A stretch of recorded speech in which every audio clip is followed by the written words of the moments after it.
Hi, good evening everyone. I came with a small video to know that when you create the purchase requisition through MRP run, there will be a requisitioner field will come from where the requisitioner will come. Okay, in this interview question, the question is like, who is the requisitioner when the purchase requisition is created through MRP? If you create normal, we can maintain the requisitioner who has requested the material. We can maintain it. But when the MRP run, purchase requisition will be created automatically. So during this point of time, from where this requisitioner will come to picture, how the system will be updated. Okay, we will see today. Let us take any MRP related purchase requisition. ME 5A. Okay, and we can give the plant all the information, and requisitioner we don't know, and we can create any purchase requisitioner. Okay, materials planner or controller. Okay, we'll go to dynamic selections.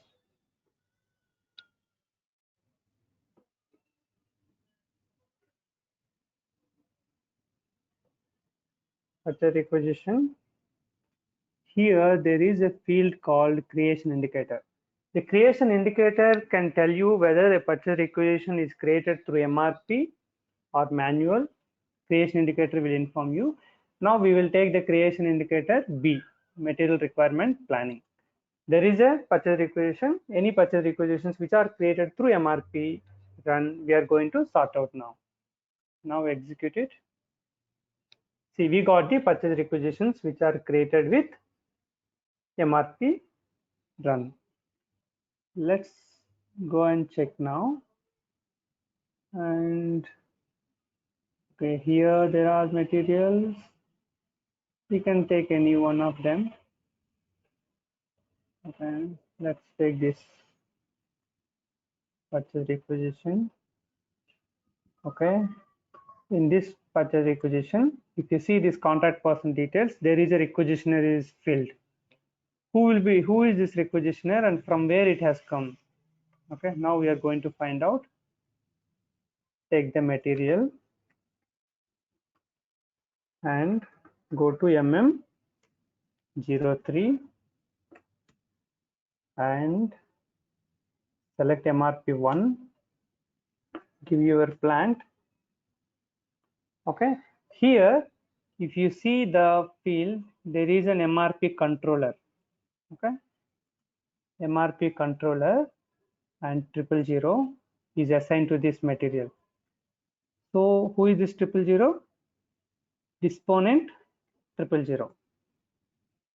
Disponent 000. The length is length of requisitioner is less than that, so that only disponent 00 till that point of time it was filled. So what we can say is, who is the requisitioner field?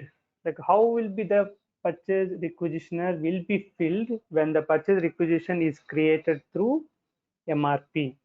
Okay, so here we can see here who has created the purchase requisition, that MRP controller has come. The same, the requisitioner field is filled with MRP controller. So for our interview question, who is the requisitioner field? From where it was filled by SAP when the purchase requisition is created through MRP? The answer is the MRP controller. The MRP controller name.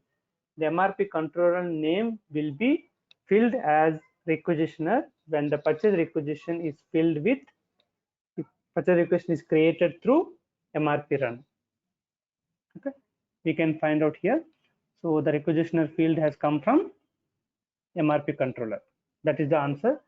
So I hope this short video has helped you to understand from where this requisitioner field has come by default, and why MRP controller is mandatory when you maintain the MRP details, like when you use VB or production or any kind of MRP type, why system is expecting this MRP controller as mandatory, because this MRP controller will become the requisitioner during purchase requisition creation.